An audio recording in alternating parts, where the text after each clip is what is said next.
In part 1, we talked about building wealth. We explored how money is different from true wealth, and why the ultimate goal isn't simply to earn more, but to create freedom.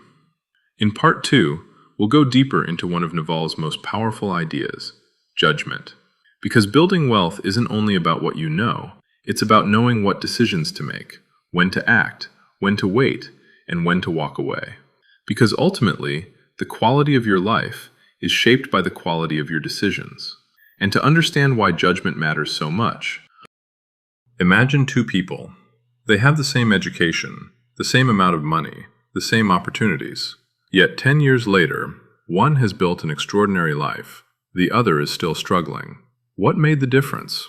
Naval's answer is surprisingly simple. Judgment.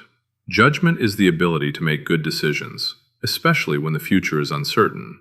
It's knowing when to say yes, when to say no, when to wait, and when to act immediately. Most people believe success comes from working harder. Naval believes working on the right thing matters far more. One correct decision can outperform years of hard work. Think about investing. Choosing the right company early can create life-changing wealth. Think about careers. Accepting one opportunity or rejecting another can completely change your future. Think about relationships. The people you spend time with shape your habits, your beliefs, and eventually, your destiny. Life isn't only the result of effort, it's the result of accumulated decisions. And better judgment leads to better decisions. Most people expect a shortcut, a secret framework, a formula. Naval says there isn't one. Judgment comes from experience, reflection, and independent thinking. Independent thinking is becoming increasingly rare. We're surrounded by opinions. Social media tells us what to believe. News headlines tell us what matters. Algorithms tell us what to watch. Even our careers often reward following instructions, instead of questioning them. Naval warns against this. He encourages us to think from first principles. Instead of asking, "What is everyone else doing?" ask, "What is actually true?" Break problems down. Question assumptions. Look for evidence. Then rebuild your conclusion from the ground up. History is filled with people who changed the world this way. Scientists, inventors, entrepreneurs. They didn't accept conventional wisdom. They challenged it. The same principle applies to your own life. Don't copy someone else's definition of success. Build your own. If judgment comes from experience, can you speed up the process? Naval believes you can, through reading. He once said, "Read what you love until you love to read." Notice what he didn't say. He didn't recommend forcing yourself through books you hate. He didn't tell you to memorize every page. Instead, he encouraged curiosity, because curiosity keeps you learning for life. Every great book is a conversation with someone who spent years, sometimes decades, figuring something out. In a few hours, you gain access to lessons that may have taken a lifetime to learn. That's an incredible return on investment. Reading also does something deeper. It improves your ability to think. It exposes you to different perspectives, different cultures, different mistakes, different solutions. Over time, you stop reacting emotionally. You begin thinking more clearly. And clear thinking creates better judgment. That's why some of the world's most successful people read every single day.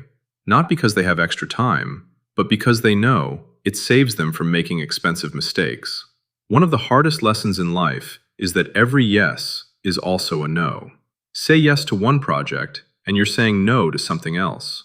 Say yes to endless meetings. You're saying no to deep work. Say yes to distractions. You're saying no to your future. Naval believes successful people aren't defined by what they accept. They're defined by what they refuse. Every unnecessary commitment steals attention, and attention is one of your most valuable resources. Think about your average day. How many hours disappear without creating anything meaningful? Notifications, emails, mindless scrolling, arguments online. Most of these activities feel productive, but they leave nothing behind. Naval encourages ruthless focus, not because productivity is everything, but because attention determines the quality of your life. Where your attention goes, your life follows. Protect it carefully. Many people chase wealth while sacrificing their health. They sleep less, eat poorly, ignore exercise, live under constant stress. Then, eventually, They spend their wealth trying to recover what they lost. Naval sees this differently. Health isn't separate from success. It's the foundation of it. Without energy, you can't think clearly. Without good sleep, your judgment declines. Without movement, your body slowly weakens. He often emphasizes simple habits. Sleep enough, exercise consistently, eat real food, spend time outdoors. These ideas aren't revolutionary, they're timeless, and that's exactly why they're powerful. People search for complicated solutions while ignoring the basics. Imagine trying to build a skyscraper on unstable ground. It doesn't matter how beautiful the building is, eventually it collapses. Your health is that foundation. Protect it first. Everything else becomes easier. This might be Naval's most unexpected lesson. After spending years studying wealth, building companies, and investing in billion-dollar businesses, he arrives at a surprising conclusion. Peace is the ultimate form of success. Not fame, not status, not endless ambition. Peace. Because what good is financial freedom if your mind is still trapped? Many people believe happiness comes after achievement. I'll be happy when I get promoted.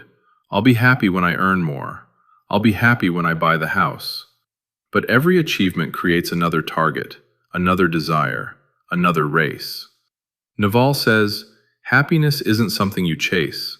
It's something you uncover when unnecessary desires begin to disappear. The happiest people aren't necessarily the richest. They're the ones who no longer need constant external validation. They enjoy simple moments, a quiet morning, a meaningful conversation, a walk in nature, reading a great book, time with family. The irony is, these things are available long before financial freedom arrives. Yet most people overlook them because they're busy chasing the next milestone. We've explored how wealth is built. Specific knowledge, leverage, accountability, judgment, and long-term thinking. But there's one question we haven't answered yet. What happens when you finally get the wealth you've been chasing? Does it actually make you happy? Does having more money give you more freedom? Or can you become wealthy and still remain trapped? In the final part, we'll explore Naval's deeper philosophy on freedom, happiness, attention, and the life that truly matters. And I'll also give you a simple 3-week challenge. 3 weeks designed to help you put Naval's ideas into practice, instead of simply listening to them. And we'll end with one question. What is your time actually worth?